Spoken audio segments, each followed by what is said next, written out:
waxaan wanaagsan dadkana daawanayo meel kasta oo aad dunida ka joogtaan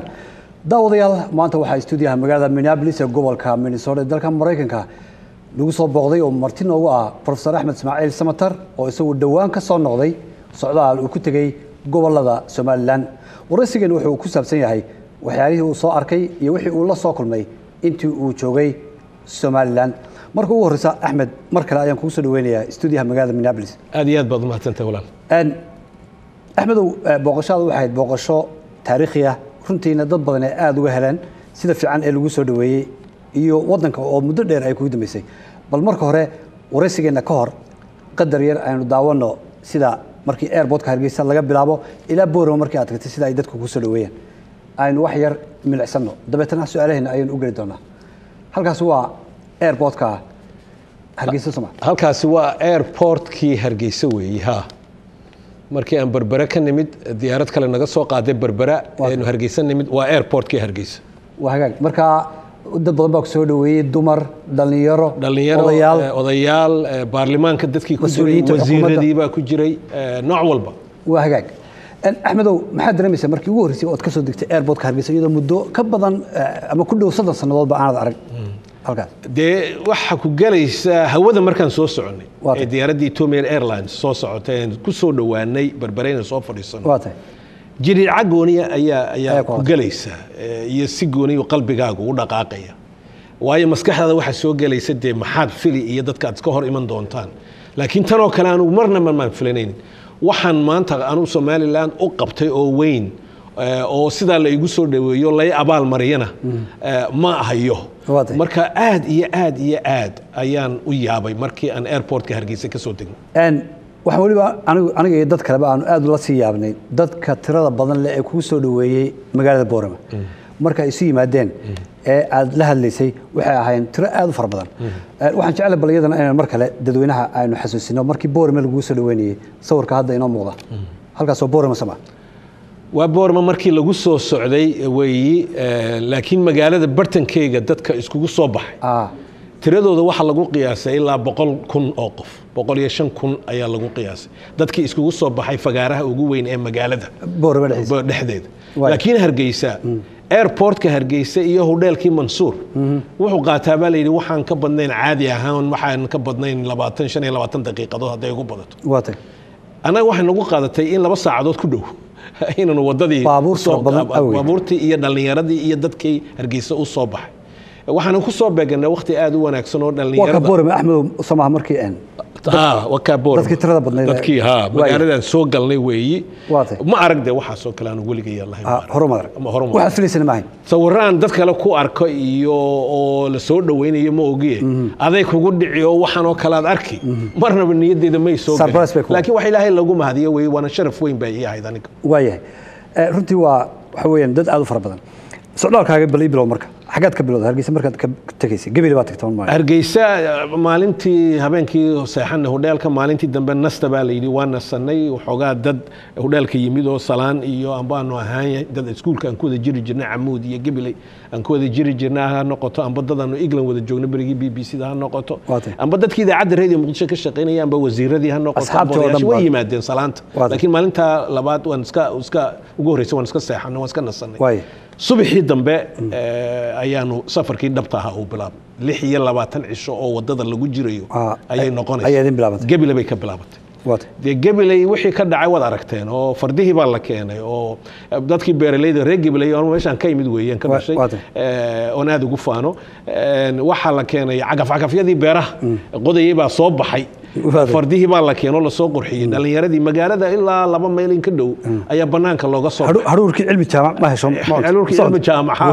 inkastoo waqtigan uu biqi lahaa marka Gabil waxay markiiba marxaati ka noqotay soo dhaweynta iyo jacaylka dadka ka muuqatay wax Ilaahay lagu mahadiyay inay tahay Gabil baa marxaatiga ugu horeysay dila iyo xariirada iyo dhulka kalena waad sii martay dila iyada aanu weligeed dila waan sii mari jiro waan soo mari jiro waa dhul beeraley oo aad iyo aad u barwaaqaysan laakiin anigu dila waxaan islahaa waxaan 2-3-400 qof ayaa jooga marka waad salaami dabadeetana waad socon dila waa laga soo baxay meel la yidhaaho jufooyinka oo kala baydhka ku soo dhow ayay nolonoogu yimid halkii baa lanaga soo kaxeeyey marka dila ilaa dhowr kun oo qof 3-4 kun oo qof ayaa yimid oo beerihii ka yimid oo salaan weyn iyo martiqaad weyn halkaa nagu siiyey oo weliba suldaankii degmadu uu hor socdo labada magaalo taariikhiga ee xeebta ah ee Lughaye iyo Saylac iyana waad tagtay Soomaa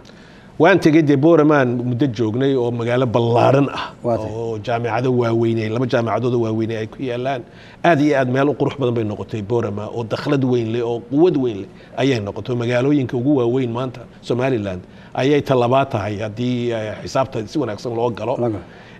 waan dhaafnay marka muddo aan joognay halkaa dabadeetana xeebtii ayaan u dhaaran laakiin xeebta tegideedu waxay kugu khasbaysaa inaad buurihiisii martaa Golis Range-kii ceergaaba ka imanay iyo halkaas soo mara marka in halkaa intaanu ka baxno aanu qulunjeed magaalo la yidhaaho deetana boon oo si wanaagsan quraac lanoogu sameeyo buuraha dushooda ku taala halka aanu ka soo wareegno dabeetana xeebihii marka halka aanu uga dhaadhacno waaya dhinaca barigeena aadno ilaa ceergaaba ayaad gaadhay bay ugu maqlaan intaynaan ceergaaba gelin magaalada la yidhaaho Saylac magaalada la yidhaaho Garbadadar magaalada la yidhaaho Lughaya magaalada la yidhaaho Gaarisa intaasuba waxay ka mid yihiin Boon magaalada la yidhaaho quruxdeeda iyo say wanaagsan tahay si loo soo dhaweey intaasuba mid walba ta kale ka darnay sidii loo soo dhaweey dadkana soo dhaweeyna waxay ahayd dawladdu ha ku jirto laakiin waxa dadkii shicib weynaha oo iyagu is abaabulay oo iyagu samaystay sawirada oo iyagu banaanka u soo baxay ayay haayeen si wanaagsan markaa noogu dhamaatay Booramaan ku soo noqonay dabeetana Hargeysa 2 cishaan joognay dawladdan soo salaamnay madaxda iyo dawladda madaxweynuhu ugu horeeyo iyo madaxweyne ku-xigeenka ayaan soo salaamnay shaka caynkaas oo kala maanaan yeelan waxay ahayd untii protocolka inaan madaxda wadanka soo salaamo dabeetana subaxii dambe waxaan u baxnay bari oo berbera ka bilaabaysa waad socotay ilaa ceergaabo berbera waan tagnay si wanaagsan lanoogu soo dhaweeyey habeen baan ugu hoyanay jaamacaddan ka hadalnay xabaashii Allah u naxariistay ra'iisul wasaarihii Maxamed Ibraahim Gaal ee madaxweynaha ka noqday jamhuuriyadda Somaliland xabaashiisii baan soo aragnay cilmi boodhari halkii furunka lagu dubiyey ayaan soo aragnay berbera si wanaagsan lanoogu soo dhaweeyey dabeetana sheekh baanu sii marnay halkaasaanu dabeetana burco ku hoyanay habeenkii seexanay jaamacadda maalintii dambe aan la hadalnay madaxdii aanu si wanaagsan isku aragnay iyo dhalinyaradii iyo dadkii magaalada iyo odayaashii waanu ka baxnay deetana burco halkaasaanu deetana laamigii raacnay ilaa og meel la yidhaaho ayaan joogsanay ogna markaa waan ka leexanay halkaasaad ku maraysaa jidkii saraar oo 8 saacadood aan ku jirnay wadadaas wada ka dheer weligay ma marag laakiin waqtigan roobabaad oo xooluhu si wanaagsan bay u noolaayeen halkaasaanu ceel hafweyn habeenkii ku hoyay si wanaagsan noogu soo dhaweeyay subaxii dambena ceerigaaba aan u baxnay ceerigaabiya daalanada wax laga sheekeyn karo ma aha de quruxdeeda iyo sida loo soo dhaweeyay magaalada dibadda looga soo baxay weligay ceerigaaba maarag waan maqli jiray anigu markaan camuud ku jiray dhalinyaro ka soo baxay dayaxa ayaanu secondary-ga camuud ku wada jirnay oo Maxamuud Salaad Cawar Allah u naxariistay oo kamid yahay Saciid Cali kamid yahay dad caynkaas marka meel qalbigayga si gooni ah ugu taalo way ceerigaabiya dadkii shacabka iyo ardaydii jaamacadda markaad la kulantay maxaad dareentay ceergaabo ceergaabo markaan arkay oo dadka Soomaaliyeed ee Somaliland halka deganay ay u dhan yihiin waxaan arkay horta magaaladu sidaan moodayay ma ahayn oo waxaan isla waa magaalo dhir badan labaan moodayay laakiin dhir badan magaaladu ma leh daala weeye meesha dhirta leh oo markaad muddo ka dhaqaaqo laakiin magaalo qadiima weeye ceergaabo waxaad arkaysaa xadaarad sida Saylac oo kala ah inay lafta kaga jirto ayaad arkaysaa dhalinyaradu aad bay ugu ooman yihiin jaamacadaha ku jira aad iyo aad bay ugu ooman yihiin inay adduunyada xiriir la yeeshaan in iyaga loo tago in maskaxdooda laga shaqaysiyo laakiin waxaan soo arkay amba Hargeysa ha noqoto amba ceergaabo ha noqoto amba Boorama ha noqoto amba Gabley ha noqoto Burco Berbera meel walba jaamacadaha ku yaala dhalinyaro waxaan soo arkay reer Somaliland oo u haraadan aqoon oo maskax wanaagsan oo meel u socda laakiin de doonaya mustaqbalka in la dhiso si ay hore u dhaqaaqaan oo ay u sii faa'iideyaan waayahay waynu ka sheegsan doonaa ardayda jaamacadda iyo niyadda iyo ahmiga hayaan laascaanood ma tagin niyada waayo laascaanood aad iyo aad baan u jeclaa inaan tago laascaanood iyo shaxda iyo degmadaas inaan tago iyo Bohol area inaan tago ayaan aad iyo aad u jeclaa oo aan warramo dadka walaalaha halka degan ay ii warramaan oo qadiyadooda aad u fahmo way suurta gali kari weyday arinta ugu weyn waxay arinta xagga nabadgelyada waxaa noqotay in haddii aan tegayo ciidan badani oo i raaco ayaa talada la soo jeediyay noqotay aniguna de waxaan doonayaa dadkii caadiga ahaa degmada walaalaha inaan la sheekaysto oo runta ii sheegaan oo si wanaagsan isku gudagalno dee taasi ma dhacayso haddii ciidan ku dul joogo ma dhacayso marka waxaan goostay hadday sidaa tahay inaan waqti kale ka dhigto laakiin dadka degmada ka yimid ayaad la sheekaystay oon hargeysa kula kulmay oon si wanaagsan u sheekaysan Somaliland maxay qabsatay Axmedow Somaliland wax badan bay qabsatay maxaa kamid ah waxa kamid oo ugu horeysa de wax nabadgelyo la yiraahdo ha jiraan meelo dab ka socdo oo de wayna ka hadlaynay boohooda iyo degmadaas laakiin ballaarkeega wax horta nabadgelyo la yiraahdo oo meel kale ku soo arag ya xamar kuma soo aragday nabadgelyo halkaan ku arkay oo 26 cisho ayaan wadada ku jiray gees ilaa gees waligay ma arag 26 ka cisho qof qori sita amba sita bastoolad oo aan ahayn ciidan dawladeed amba blaze dawladeed aan ahayn ma arag dhulka kalena ay xamar ay kamid tahayna kharashka ugu weyn markaan campaignka ku jira madaxtinimada Muqdisho aan joogay kharashada ugu waaweyn haystay waxay ahayd ciidan adiga ku qaasa oo aad karaysanaysa say ku ilaaliyaan markaad u dheelka ka baxaysaba halkana de waxaasi ma jirto marka horta nabadgelyo waa kow talabaadeen arkay waxa weeye raad dawladeed ayaad meel walba ku arkaysaa daabiyada ugu yar markaad tagto waxaad arkaysaa calan dawladeed iyo dadkii dawladda ka wakiilka amba bilaysan noqoto amba meeyar ha noqoto amba odayaal ha noqoto amba dhalinyaro ha noqoto raad dawladeed iyo maamul dawladeed bad meel walba ugu tagaysaa marka nidaam iyo kala dambeyn inay jirto waa arkaysaa taana waan arkay waxaan arkay siyaasad soo bislaanaysa oo dimuqraadinimo soo bislaanaysa waxoogaa diqsi way ku jiraan caanahaas waan ka hadli doonaa laakiin siyaasad dimuqraadinimo oo soo bislaanaysa oo de axzaab baa furante oo tartan baa la geli karaa intayna siyaasadda u gelin weli arrimaha bulshada ayaan xiisaynaya inaan su'aal kale kaa weydiiyo dadka noloshooda waa sidee dhogortooda waa sidee dadkaad aragtay dhanna waad ku farxaysaa oo aad iyo aad baad ugu farxaysaa oo de magaalooyinkii hargeysa oo kale waxay noqotay magaalo ballaaran bay noqotay oo degmaba aanan la is ogeyn meeshii hargeysa ee magaalada dhexdeeda dukaanka la yaqaanay halkaad caanaha iyo sonkorta iyo bariiska ka soo iibsanayso way ka ballaaratay degmo walba sections gooniya yeelatay halkaasaad waxaad doonta aad ka helaysaa oon ta kale ka warhayn magaalo sidaa u ballaaran bay noqotay boorama sidaasi lag bay noqotay burco sidaasi lag bay noqotay berberi sidaasay noqotay marka horta urban life ayaa sidaa horta u ballaaratay oo waxaad arkaysaa baayac mushtari wanaagsan oo socdaad arkaysaa dadkoo shaqaysanaya aad arkaysaa dhanka markaad eegto nolol korodhay ayaad arkaysaa oo Somalilandnimadu ay keentay ayaad arkaysaa dadku iyagu ay dhisaan ay wadankooga dhistaan laakiin dhanka kale markaad eegtana waxaad arkaysaa waxyaabo badan oo aad ka naxayso aad arkaysaa maxaa kamid ah shaqo la'aan de wax la yiraahdo oo 5% hadday ugu yartahay dhalinyaradu way shaqalayeen de dhalinyaro shaqalayna waa khatar weyn khatarteeda leh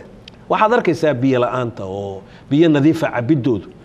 aad iyo aad bay dadka caadiga ugu adag tahay oo meelo badan oo marnay dadku leeyihiin samataro hadaan wax kale keenin biyo ana cabna ma noo keeni kartaa xagga caafimaadka sidaas leeg waa hawlo waaweyn baa yaala in wax laga qabto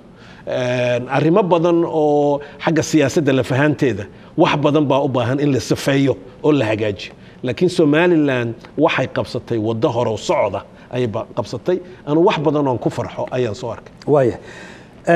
dadka ina daawanaya ee waraysigaaga waliba Axmed Ismaaciil Samatar oo xiisaynaya su'aashan soo socota in badan bay iga sugayeen sidaan filayo laakiin waxaan kugu bilaabay arrimaha bulshada markii ugu horeysa maadaama wadanka muddo dheer aad ka maqleed inaad sawir guud naga siisid sida nolosha Somaliland ay dadku ugu noolyihiin su'aasha ay dadku filayeen bariyahan madaxayga ka guuxaysa weeye in ka badan 20 sanadood ayaad ka Axmed ahaan iyo Somaliland gaar ahaan aad haysan ay ku tuhunsanayeen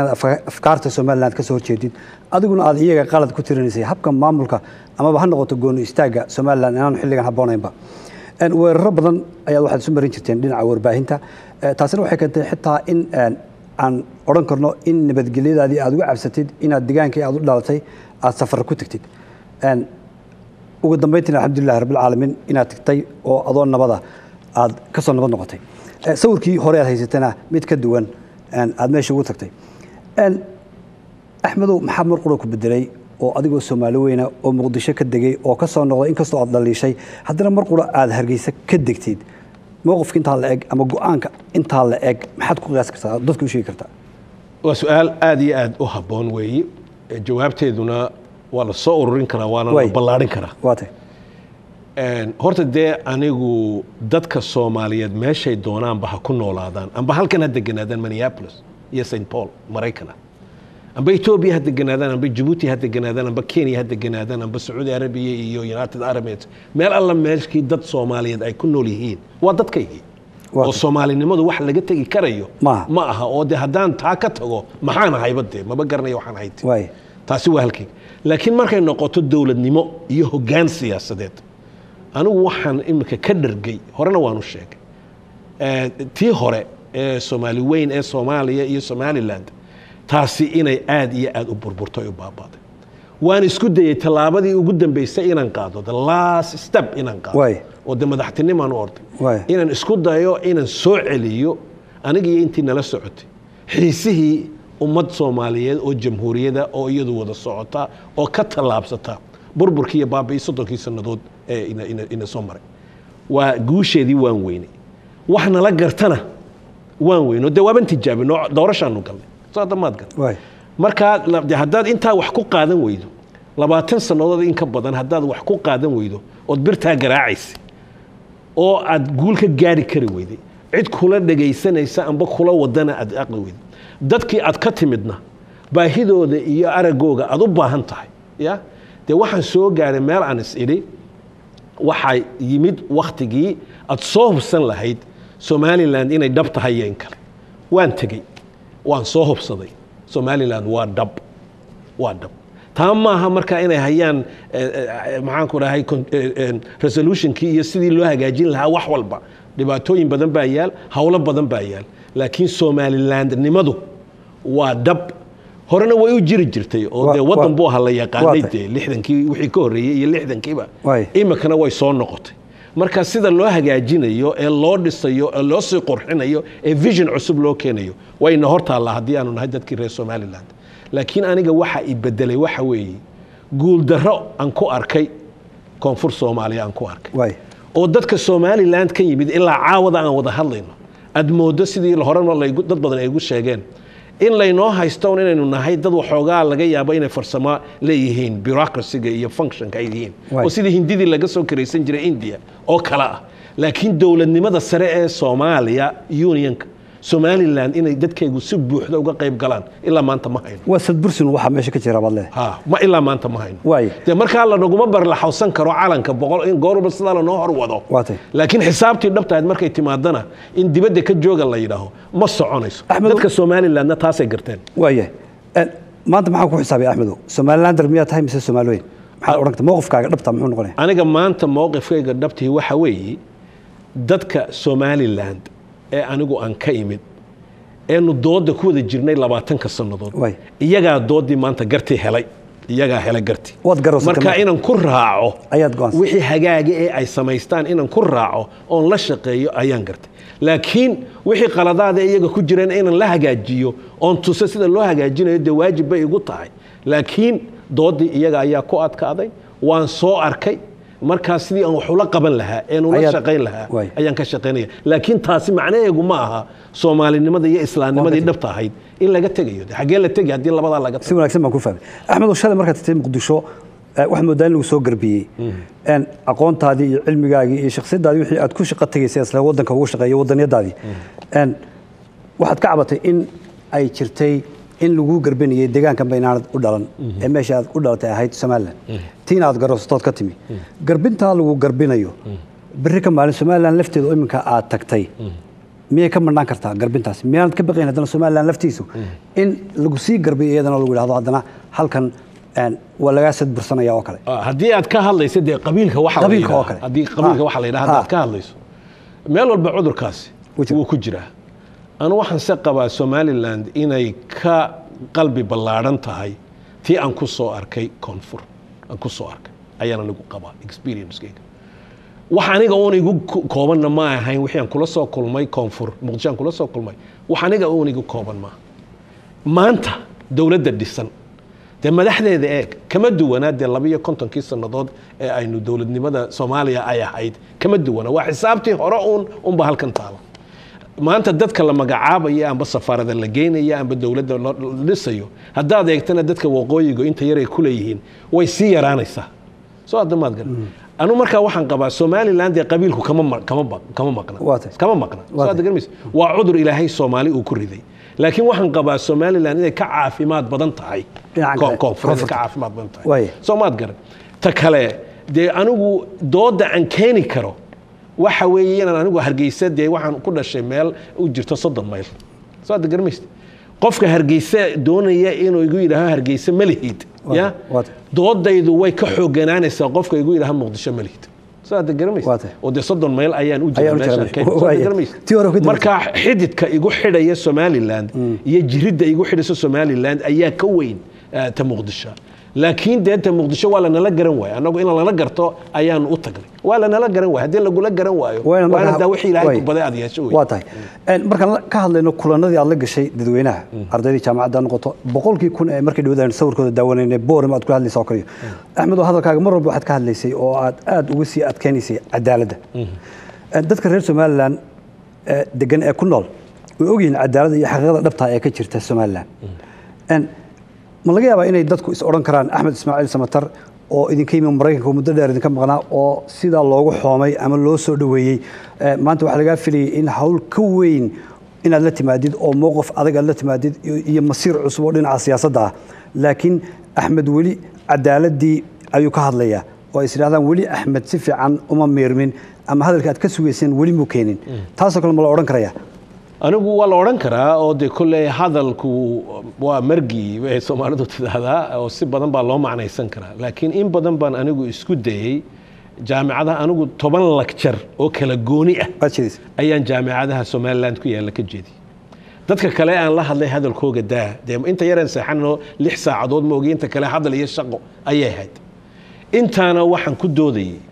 inaan liiska dhigo Somaliland waxay qabsatay ee u baahan in la adkeeyo oo la kaydiyo iyo Somaliland jaranjarooyinka dhaadheer ee hor yaala ee u baahan iyagana in la fahmo sida wax looga qabanayo waxa ugu horeeya arrimaha u baahan wax in laga qabto ya waxa u baahan in la fahmo cadaalad iyo karti inay yihiin labada shay ee qura ee Somaliland guusha ay haysato ku ka weyn ay ku gaari karto cadaalad iyo karti waa arrimaha qabiilka ka soo horjeeda cadaalad iyo karti wax qabiilka dila ayay ka mid yihiin labadaas dagaal bay ku wada jiraan dhanna waa qabyaalad dhanna waa cadaalad iyo karti cadaaladuna xundur bay u tahay diinta islaamka iyo xadaaradda islaamka iyo Soomaalinimadaba ay u tahay marka Somaliland anigu waxaan qabaa hadii la weydiiyo maanta wixii dood aan ka dhiiban lahaa intii taagteedu ahayd waan ka dhiibtay waxaan ku yiri madaxda Somaliland iyo dadweynaha waxaan ku yiri arrinta ugu weyn ee maanta Somaliland hortaala waxa kamid ah wadajirka Somaliland sida loo adkaynayo wadajirka Somaliland lama adkayn karo inta taalaana way si kala daadan hadii for example arrinta bariga ka taagan Buuhoodle iyo hareeraheega muranka ka taagan hadii arrinta dawadeeda aan degdeg loo helin oo xarfad cusub oo siyaasadeed iyo karti cusub iyo cadaalad cusub iyo vision cusub aan la keenin dabkaasi wuxuu noqonayaa mid holca oo aad iyo aad u naafeeyo Somaliland waxay qabsatay galbeedka la fahantiisa xumada ka taagan oo la leeyahay dawladii Hargeysa iyo inta hareeraheega degan baa qaadto waaye Axmed oo Kilbiyar baan rabaa inaan ku sawir isagana ka qoslin doono mar aad lecture jeedinaysay in yar baan rabaa 1 minute marka inaad ii fasishid sawirkaas waxa uu jeedinaystay farsamayaqaanka ayaa noo saari doona goobtana wadi sheegi doonta meesha tahay sawirka baldaawo dadku koofiyado calamo waxbay kugu la soo ordayeen qaar ubax madaxa ku gelinayeen calamo waaye balda aynu eegno nin halka dambe calankii Somaliland baa gadaal ninka la soo istaagay ama xagga dambe waad ku jeensatay u kaadidaad ku tidhi mid ka horeeyay koofiyad buu madaxa dambe inuu ku saaro waan jecelahay inaan farsamayaqaanku marka la inuu soo koofiyada ku saaraya oo adiguna dib u celinayso leedahay iga daa koofiyada aniga igama ay ahayn de nacayb calan igama ay ahayn laakiin waxaan doonayay dadka inaan u sheego in alle waxa anigu aan ku hadlayo dhageyso saad maad garan waxaan markii dambe yiri maalin dambe dadkan u sheegay macnaynay waxaan ku yiri adduunyada qofka calanka waxa la saaraa qofku markuu dhinto يا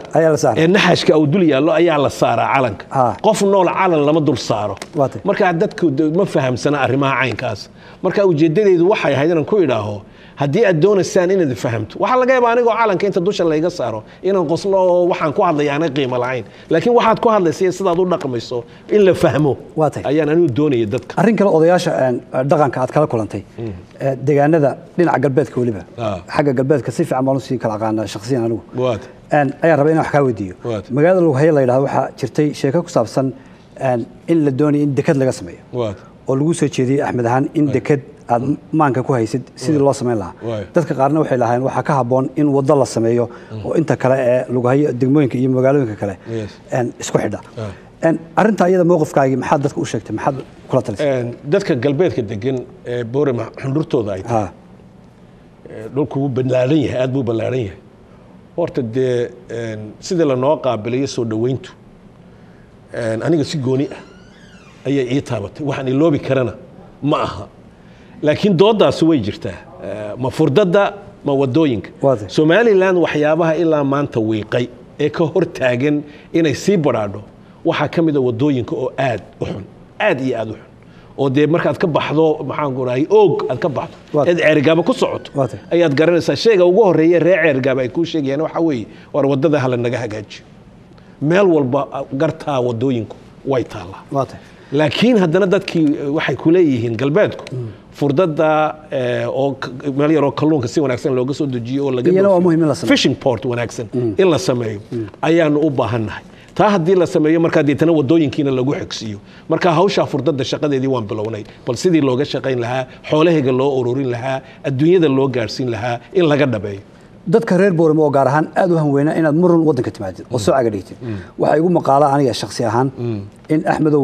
odayaashu markii ay kula kulmeen ay kala sheekaysteen kuguna mahmaahan in xooluhu haddii dadku ay abaar timaado xoolaha loo kala iibiyo sida u kala shirisiin marka xoolaha laga soo gudbana marka ugu dambeysay reerku ay kacayaan in la iibiyo awrka hayinka taa macnaheedu waxa weyn wax ka dambeeya ma jirto eri lagu yiri oo runtii aad u xiiseeyay baa jirto aan su'aal ka weydiinayo oo wali Professor Axmed Ismaaciil Samatar ha noqonin awrkii hayinka reerka ugu dambeeyay ee la iibiyo taa macnaheedu waxa weeye doorka siyaasadeed ee reer Booramo aad u matalaysid ha noqdo mid mowqif adag leh oo maanta aanay noqon mid si dhayala lagu oran karo oo ku soo biir Soomaaliland arrinkaas ma jirtay haddii ay jirtay sida ma u dhacday dee dadku aad iyo aad inay dooda tulamida soo bandhigeen goor walba waa run laakiin anigu waxaan qabaa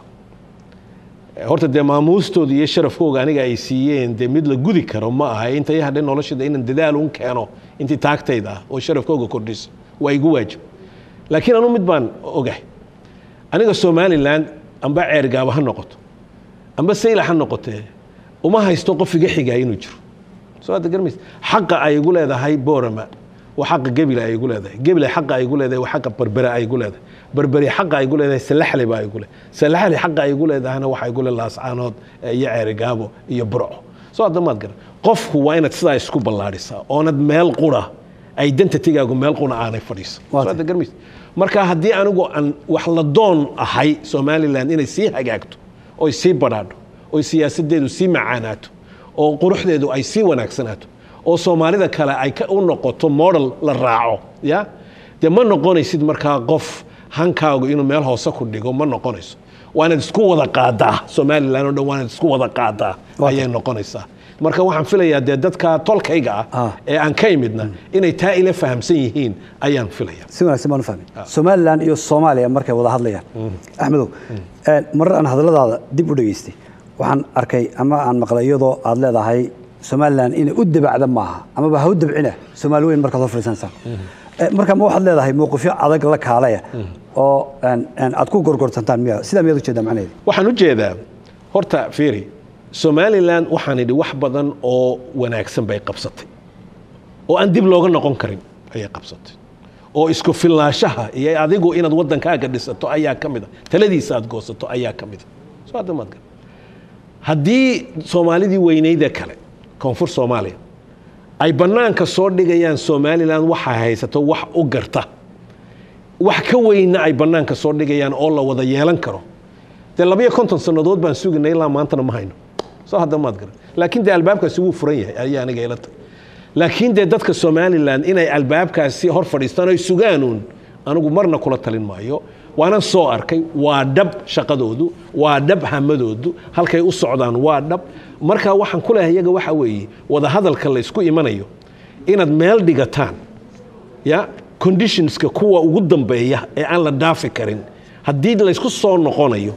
sida la iskugu soo noqonayo conditionskaasi waxay xagga Somaliland marka laga eego waxay yihiin ee lagama maarmaanka ah soo maad garan waxana lagu sifayn karaa de waxaan qabsanay haddii wax la noogu darayo wax ka ballaaran la keenayo Soomaalida kale la wadaago banaanka hal soo dhigo laakiin Somaliland inay marnaba safarkeega u yareysa maaha daawashada